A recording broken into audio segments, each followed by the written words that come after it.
Ichki ishlar vazirligi tezkor qidiruv departamenti va uning hududiy bo'linmalari hamda Davlat xavfsizlik xizmati xodimlari hamkorligida Toshkent shahar va Toshkent viloyatida o'tkazilgan tezkor qidiruv tadbirlari natijasida internet narkodo'konning 8 nafar yirik a'zolari ushlanib, ulardan 219 kilogramm kuchli ta'sir qiluvchi moddalar aniqlangan.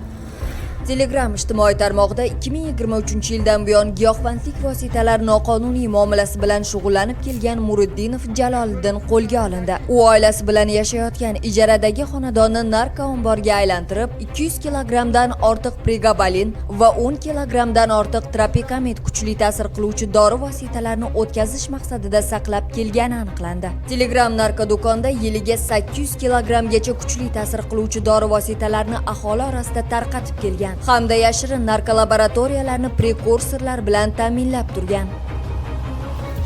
Bundan tashqari u bir guruh shaxslardan iborat jinoiy to'daga boshchilik qilib, narko jinoiy guruh tuzishga muvaffaq bo'lgan. Jinoiy harakatlarda omborchi sifatida ishlagan 1996-yilda tug'ilgan Islomov Shahzod Shavkat o'g'li yashash xonadoni va boshqaruvdagi avtomashinasi tekshirib ko'rilganda, xonadonda narkolaboratoriya jihozlari hamda mashina yukxonasida 6 kilogramm pregabalin va 100 gramm tropikamid kuchli ta'sir qiluvchi dori vositalari borligi aniqlanib, protsessual tartibda rasmiylashtirib olindi.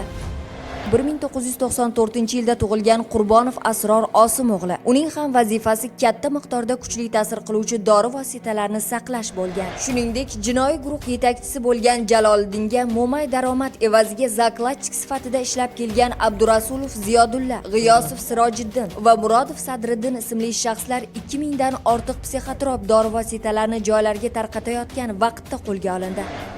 Mazkur holat yuzasidan jinoiy guruh a'zolariga nisbatan O'zbekiston Respublikasi Jinoyat kodeksining 251 moddasi 5-qismi bilan jinoiy ish qo'zg'atilib, qamoqqa olingan.